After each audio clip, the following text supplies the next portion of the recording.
Hey everybody, Tony here.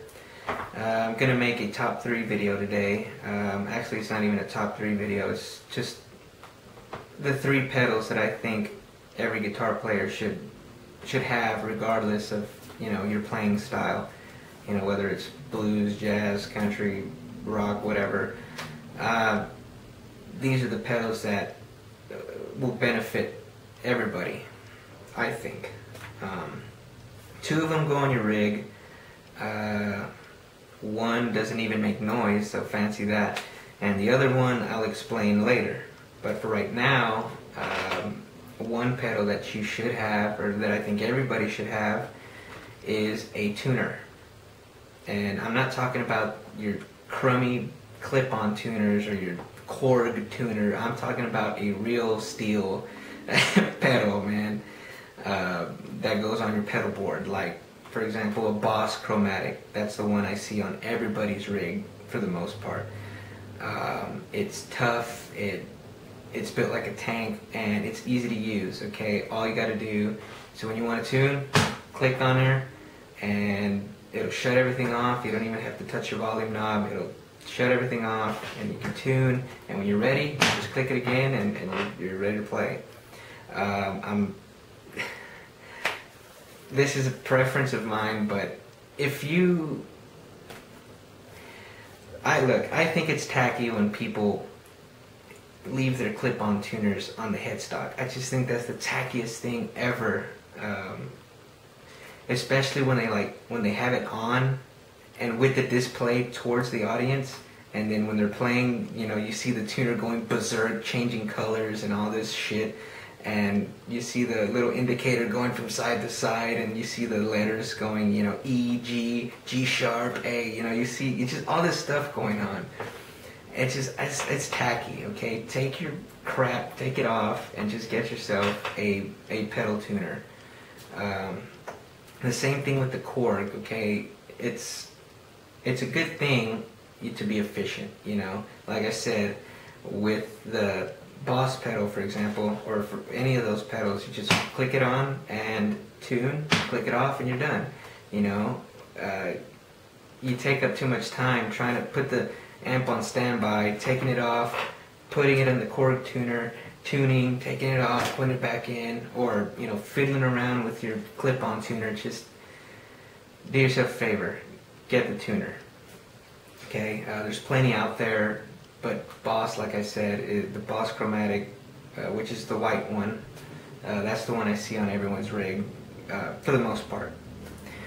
Okay, so number 2 would be a booster pedal. Now, why in the world would you want a booster pedal? Well, if you're like me, who's been playing, and you just, when you're playing, you want something more. You just want a push. It's not necessarily distortion, or it's not necessarily, to go back there and turn your volume up. It's just, you just want more. You just want a little more of what you have, and that's what a booster pedal does. It's a really, it can be a real subtle effect. It can be a real big effect, depending on how, how much gain you put on it or whatever. And I'm not talking about a distortion or a tube screamer or anything like that, because some people don't use tube screamers or distortions. Now, I sometimes use distortion as a boost. I turn the gain all the way down and just, have the volume up and, click on there whenever I want a little more. But a booster pedal does that, and there's whole different kinds, and, they come in a bunch of shapes and all that stuff. You got little bitty booster pedals, and you got big, booster pedals with a bunch of knobs on them. But just a simple booster, okay? I mean, anybody can use that. If you're playing jazz or whatever, and yes, even jazz players. Just everybody wants that oomph, and that's what a booster pedal gives you, And like I said, it's not distortion or anything like that. It's just, it gives you more of what you already have. And that's a good thing. More is good in most cases, or in this case. But anyways, booster pedal. Bunch of people make them. Go find the one that you like the best, and get a simple one. Just Keep it simple, stupid. And let's see. Oh yeah, the number one pedal I think that everyone should have is a loop station. Now, you know, if you don't know what that is, basically it's a pedal where, you know, you press something and you play and you press it again and it repeats what you played. It's like it's a looper, it's a repeater. And that's a good thing because I use it to write songs with. I have the the Boss RC3. It's a great pedal. I can put layers and layers of stuff on there, and it helps me to write music. You know, I can write a simple bass line and guitar, just something that I can have, or just to jam along, you know. But I think it's a really good tool that'll benefit everybody. You know, you can play rhythm behind it, and then you can go behind and practice your scales or play whatever. And you can even have it on your rig if you want to do some crazy stuff with it. Like I saw Paul Gilbert one time. He was playing, and then he did this thing where he got the guitar and he made it look like he was playing with his teeth. But he played this like insane lick, right? But it wasn't him playing, you know, because obviously if you're paying attention, when he picks the guitar up, he pushes a pedal, and then you hear the crazy wild, you know, lick that he plays, and he already had that program in there. All he did was probably record that before the show, and then, you know, it's a show thing, so you can do stuff like that. I mean, it's pretty cool. Or, you know, you can record parts, you know, and play harmony with yourself. Play with yourself? No, I said harmony. Don't get me on that stuff. But yeah, I mean, it's cool. It's a really good thing. There's a whole bunch of pedals again out there for that. You know, Boss. There's the Memory Man. I think there's another one. There's a whole bunch. They do different things. I mean, fundamentally they do the same thing, but each pedal has different features and stuff. But for the most part, yeah, that's about it. And for these pedals, the price range will vary. I mean, pedals, you know, with anything, they vary in price. But there's nothing wrong with buying used. But for one of these pedals, the justifiable price is around maybe $100 to maybe $120, 100, 130, something like that, for like a good one.